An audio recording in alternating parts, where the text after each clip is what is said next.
మీకు అందరికీ తెలుసు కోడుమూరు మండలం పూలకుర్తి ఒకప్పుడు మంచి ఫ్యాక్షన్, అక్కడ ఎక్కువగా అఫెన్సులు ఫ్యాక్షన్ రిలేటెడ్ ఇష్యూస్ బాగా ఉండడంతో ఆ విలేజ్ మీద తెల్లక పోలీసుకు ఒక స్పెషల్ ఫోకస్ ఉంటుంది.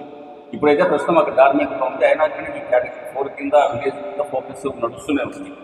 సో ఈ పరిణామాల్లో ప్రస్తుతం అక్కడ ఉన్న గ్రూప్స్ అవన్నీ కూడా డార్మెంట్ కావడంతో ఇప్పుడు ప్రస్తుతం దాని మీద ఆ యాంగిల్లో ఫ్యాక్షన్ యాంగిల్లో కాకుండా మీరు రిమైన్ క్రైమ్ గురించి ఫోకస్గా ఉన్న టైంలో రీసెంట్గా 25న అక్కడ ఒక పెట్టి డిస్ప్యూట్, యాక్చువల్గా అందరూ బోయా కమ్యూనిటీ పీపులే, రంగడు అండ్ మునుస్వామి అనే వ్యక్తుల మధ్య చిన్నపాటి డిస్ప్యూట్. అది దేనికంటే ఒక అమ్మాయి విషయంలో కామెంట్ చేశాను సబ్జెక్టు.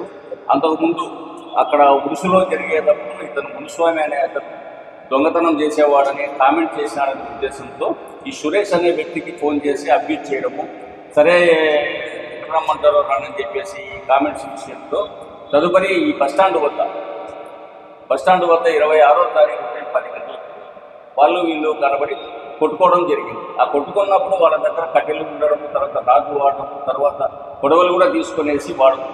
అందులో భాగంగా వీళ్ళు మునుస్వామి అనే అతను వీళ్ళ నడిపి రంగడు వాళ్ళ బంధువులు వాళ్ళ బ్రదర్స్ మీద దాడి చేసినప్పుడు వాళ్ళకి ఇంజురీస్ అయినాయి.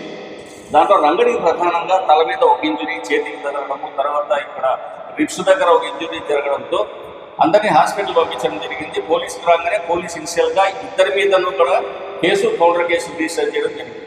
ప్రధానంగా నడిపి రంగడి ఇచ్చిన ఇంజురీస్, అతనికి కొన్ని ఎక్కువ ఇంజురీస్ ఉండడంతో ఇమ్మీడియట్గా అతని కేసు ఇచ్చి 81/2025 కింద కోడుమూరు పిఎస్లోని కేసు నమోదు చేయడం జరిగింది. వాళ్ళ అవతలో ఇచ్చిన దాన్ని బేస్ చేసుకొని రంగడు వాళ్ళ బ్యాచ్ మీద కూడా 86 కింద ఒక కేసు రిజిస్టర్, 82 కింద ఒక కేసు రిజిస్టర్ చేయడం జరిగింది.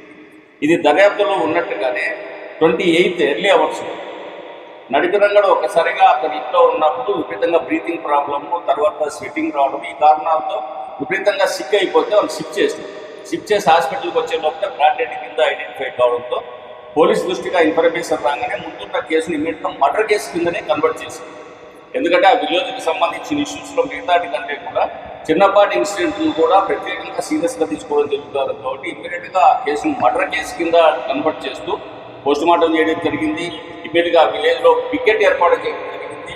అట్లాగే పోలీస్ ఆఫీసర్స్ కూడా మూవ్మెంట్ పెట్టేసి మిగతా ఫార్మాలిటీస్, కేసుకు సంబంధించిన అన్ని ఫార్మాలిటీస్ పూర్తి చేసి పంపించాక ముద్దాయిల కోసం ఇమ్మీడియట్గా స్పెషల్ పార్టీస్ చేసేసి మా సిఐ చిరంజీవి గారు, ఇన్ఛార్జ్ సిఐ గారు మా కోడుమూరు, అట్లాగే మా ఎస్ఐ గారు స్వామి గారు కూడా దీని మీద ప్రత్యేకంగా చేస్తూ మా గూడూరు ఎస్ఐ అయిన తిమ్మాయిని కూడా ఇందులో ఫోకస్ తీసుకోవడం చేసుకొని ఇన్వెస్టిగేషన్ స్టార్ట్ చేస్తే ఇవాళ మధ్యాహ్నం ముద్దాయిలైన మునుస్వామి, తర్వాత సురేష్, బజారి, వీళ్ళందరూ శివ, వీళ్ళందరూ కలిపి మొత్తం 8 మంది, ఆ కేసులో ఉన్న 8 మందిని అరెస్ట్ చేయడం జరిగింది. ఎక్కడ పూలకుర్తి గ్రామ అవుట్స్కర్ట్స్లో అరెస్ట్ చేసి ఇప్పుడు మీ ముందు ప్రొడ్యూస్ చేయడం జరిగింది. వాళ్ళని ఇమ్మీడియట్గా రిమాండ్ కూడా పంపిస్తున్నాం.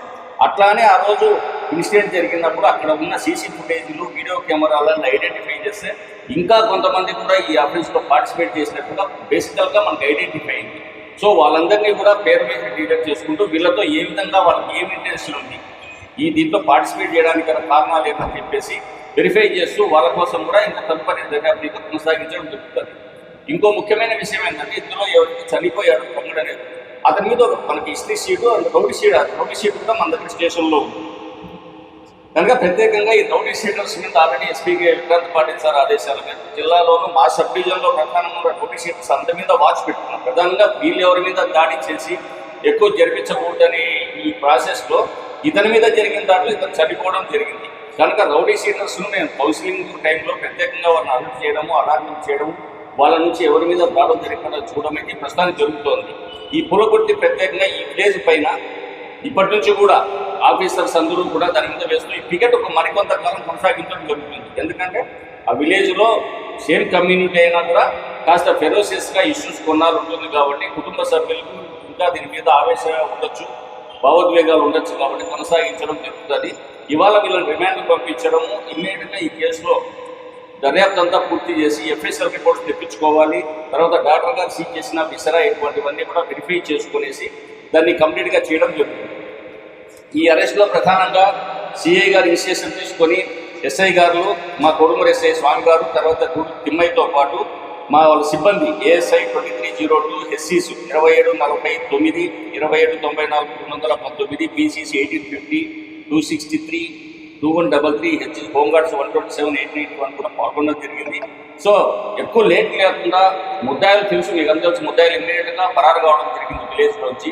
వాళ్ళ మీద దాడులు ఉంటాయనే ఉద్దేశంతో అటువంటి దాడులు ప్రతి దాడులు ఏమీ లేకుండా పికెట్ ఏర్పాటు చేయడంతో పాటు ముద్దాయిలను ఇంకా ఇమ్మీడియట్గా చేజ్ చేసుకొని అరెస్ట్ చేయడం జరిగింది.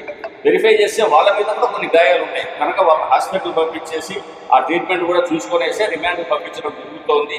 ఇది కాబట్టి అందరికీ రౌడీ షీటర్స్ అయితేనేమి, రౌడీ షీటర్స్ మీద వాళ్ళతో డీల్ చేసే ఉన్న వాళ్ళందరి మీద కూడా ఇది ఒక ప్రత్యేకంగా వార్నింగ్ మాదిరి, అలర్ట్ మాదిరి పెట్టుకునేసి అందరూ జాగ్రత్తగా ఉండాలని మీ ద్వారా తెలియజేసుకుంటున్నాను. Thank you.